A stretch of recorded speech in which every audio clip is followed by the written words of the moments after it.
Hai Moms and Dad, ketemu lagi kita di podcast Rumah Sakit Budi Lestari. Nah, saya Dr. Lianita Gumdani sebagai konselor laktasi di Rumah Sakit Budi Lestari. Nah, apa kabar nih Moms and Dad? Kita kembali lagi ada nih Dr. Ofzin kita. Dia juga praktek loh di Budi Lestari nanti. Namanya siapa dok? Saya Putra Ismaya Abral, SPOG MKes, dokter objin dan konselor laktasi juga. Oke, jadi beliau juga praktek menangani kasus-kasus objin, tapi beliau sebagai konselor laktasi juga nih Mams gitu. Jadi apa kabar nih dok hari ini? Baik, alhamdulillah. Seneng loh kita bisa join sesama konselor. Asik. Ya oke deh Mams, jadi kita memang beda tapi sama-sama tujuannya sama. Sebagai untuk membantu para moms di rumah untuk keberhasilan menyusui. Jadi kita mau bahas apa nih dok hari ini kira-kira? Apa yang enaknya apa? Apa yang enak ya? Yang sering jadi pertanyaan dari bumil-bumil. Oke. Jadi paling ya kan? Kalau tentang bumil nih dok ya. Biasanya sih yang paling sering sih dia untuk udah insecure sendiri nih dok, para Gen Z sekarang kan udah nge-scrolling dari sosmed tentang dia pede nggak sih dia menyusui itu. Jadi untuk persiapannya yang minimal yang harus diketahui aja lah. Itu tuh apa ya kira-kira? Yang paling penting adalah kita memahami bahwa Allah atau Tuhan itu memberikan anugerah suatu kehamilan, insya Allah bisa untuk menyusui. Permasalahannya kadang-kadang itu yang tadi dokter Nita bilang, insecure. Dengan dia insecure, tidak percaya diri, ya. Jadi menghambat suksesnya menyusui sampai dengan 6 bulan itu. Jadinya itulah yang menghambat. Tapi sebenarnya pada prinsipnya adalah Allah itu pasti memberikan suatu kehamilan, pasti memberikan suatu kesuksesan dalam menyusui. Kecuali ada penyakit tertentu, itu berbeda gitu loh. Jadi harus dipahami sama bumil-bumil atau calon bumil gitu. Apalagi yang anak pertama ya dok, kan banyak tuh. Iya, anak pertama, usia masih muda. Iya, itu dia. Ya kan? Gitu. Dengar kanan kiri, ya kan? Gitu. Oke deh, jadi nggak usah takut ragu. Misalkan emang kepikiran apa nih, ada mitos-mitos apa, langsung aja konsul ya, bisa ya dok ya. Betul. Dan jangan ragu. Praktek setiap hari ini. Waduh. Sebagai konselor. Ya? On call dong. Kapan aja bisa. Tapi memang kita beda job desk ya. Oke. Kalau dokter Nita kan memang pure sebagai konselor. Jadi segala permasalahan dari konselor laktasi ke dokter Nita kan. Dan kalau aku kan sebagai pengiring. Objin dan pengiring. Sering-sering rujuk aja dok. Oh iya. Aduh, jadi kalau emang hamil tuh banyak gak sih dok kira-kira yang udah nanya-nanya tentang laktasi gitu? Sangat banyak dok. Apalagi zaman-zaman sekarang ini kan udah pada melek ya. Bahwa ASI itu adalah suatu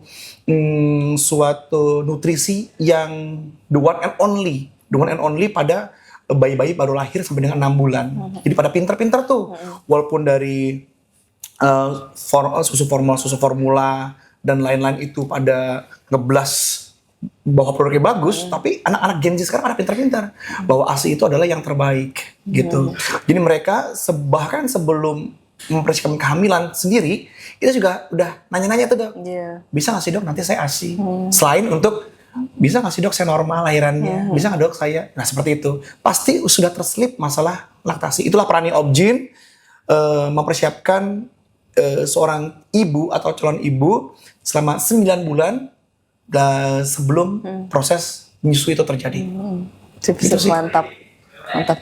Jadi memang harus edukasi itu penting banget sih. Sangat.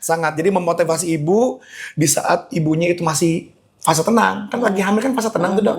Dikasih lah selip-selipan masalah ASI itu seperti apa, konsepnya seperti apa, mitos-mitosnya seperti apa. Saat persalinan biasanya terjadinya fisiologisnya seperti apa. Jangan sampai ibu tersebut mengetahui bahwa mengetahui proses ASI itu di saat pasca salin, pasca seksio, itu pasti sudah kalut. Jadi nggak kepikiran lagi. Jadi semua orang yang ngomong apa akan diiyahkan. Padahal ASI itu keluar tuh 2 hari 3 hari kan masih oke kan. Tapi di saat dengar bayi nangis, bayi gelisah, langsung deh, oh iya susu formula. Tapi andai kata ibu tersebut sudah memiliki perbekalan saat kehamilan, nggak apa-apa, anak saya nangis bukan harus ASI, mungkin digendong, mungkin kepanasan, betul nggak dokter Nita?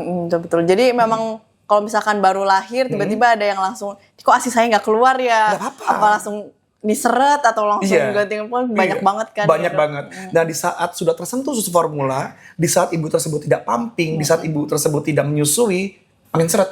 Nah itu Kan dia. prinsipnya kan supply demand. Nah betul kan? Iya. Makin sering kosongin, makin sering disusuin sama si baby, pasti akan keluar itu produksi, jadi khawatir moms Betul, gitu. betul Jadi edukasi sekali. emang penting banget sih ya, Dok, ya. Sangat. Itulah perannya kami sebagai Obgyn untuk mensukseskan laktasi. Oke, siap. Tapi ini juga nggak hanya diterima sama si ibunya, tapi Betul. ayahnya juga harus banget. Nenek kakeknya. Nah, itu dia. Itu paling support penting juga loh. systemnya, Dok. Nenek kakeknya baby boomers. Aduh. Banyak ya. Ya, gitu lah, emang kompleks gitulah. banget sih. Ya, kompleks banget. menyusui Ya, memang menyusui itu memang harus support dari support sistemnya harus bagus. Itu juga salah satu ya, Dok ya. Oke, gitu deh. Oke. Oke, sudah. Jadi gimana, Dok? Apa? Apa ya? Untuk kehamilan. Kehamilan tadi kan udah ya, berarti kalau udah selesai nih, udah selesai dari Obgyn, misalkan udah lahiran, pasti kan kita lihat dulu nih udah sukses atau enggak, udah menyusui atau enggak. Nah itu bisa dikonsulkan Ke kontrol Laktasi. laktasi barengan sama dokter anak nanti. Nah. Anak untuk tumbuh kembangnya, konselor untuk proses laktasi biasanya posisi dan posisi dan perlekatan. Nah, Obgyn hanya stop dari edukasi kehamilan sampai dengan IMD. Nanti IMD kalau misalnya lahiran normal itu nanti urusannya dokter Obgyn sama dokter anak nanti. Tapi kalau misalnya moms itu seksio, urusannya Obgyn, anak sama anestesi. Jadi 3 pilar itu harus sepakat untuk bayi tersebut bisa IMD apa enggak. Tapi percaya di Rumah Sakit Budi Lestari kita pro-ASI. Jadi semaksimal mungkin bayi baru lahir mau normal mau seksio kita upayakan untuk inisiasi menyusui dini. Kenapa? Karena inisiasi menyusui dini adalah paling penting untuk bonding, first bonding ibu dan anak. Endorfinnya naik meningkat, ibunya happy, bahagia. Nah nanti perangsangan pengeluaran ASI-nya makin gampang, makin mudah. Jadi IMD itu penting banget ya. Jadi inisiasi menyusui dini ya, Mams. Betul. Oke. Jadi mau dia lahir normal, mau lahir seksio itu bisa ya, Dok, berarti Insya Allah IMD bisa, ya? bisa. Tapi dengan kesepakatan dari sisi medis ya, dokter anak dan dokter anestesi untuk pas di saat seksio. Jadi emang nggak ada bayi indikasi yang aneh-aneh baru bisa di IMD ya, Dok? Betul sekali. Jadi memang edukasi sih emang paling penting banget sebelum kehamilan untuk mempersiapkan keberhasilan dari menyusui. Dan menyusui itu juga harus 6 bulan ya, Dok, ASI eksklusif dulu. Iya, 6 bulan disambung sampai dengan 2 tahun dengan MPASI. Oke. Jadi harus 6 bulan nih namanya ASI eksklusif. Jadi untuk awal-awal memang namanya kolostrum ya, Dok, namanya kolostrum. Betul, kolostrum itu kurang lebih 5 sampai 7 hari pertama. 7 hari pertama ya, betul. Yang pertama, dan kadang-kadang kalau misalnya mams lihat itu warnanya kan kuning ya. Seperti ASI kotor. Dibuang lah itu. Dikira basi Aduh, gitu dikira ya. basi. Ya kan dikira udah expired ya kan. Padahal enggak. Yang di saat warna kuning itulah sumber dari antibodi yang sangat tinggi. Yang bagus-bagusnya itu. Dan jangan dibuang. Kasih ke babynya, nyusuin ke babynya. Itu sebagai antibodi anaknya biar gak gampang sakit. Biar gak gampang alergi. Biar gak gampang diare. Seperti itu. Tapi ada juga, Dok, yang kok ini nggak kuning tapi malah akhirnya kok bening, akhirnya dibuang juga. Jadi banyak, Dok, mitos-mitos yang sayang banget ya. Sayang banget ya. Jadi memang mending DBF aja atau direct breastfeeding. Jadi kan kita nggak terlalu insecure nih warnanya apa, kita pilih-pilih warna yang bagus kayak apa. Jadi memang lebih baik DBF aja ya, Dok, kan meningkatkan bonding daripada pumping kecuali ibu bekerja. Betul. Atau misalnya memang ada sesuatu dari anaknya mungkin masuk nicu gitu ya, betul. Gitu. Oke deh. Ya mungkin untuk podcast kali ini kita bahas tentang persiapan kehamilan sebelum proses melahirkan.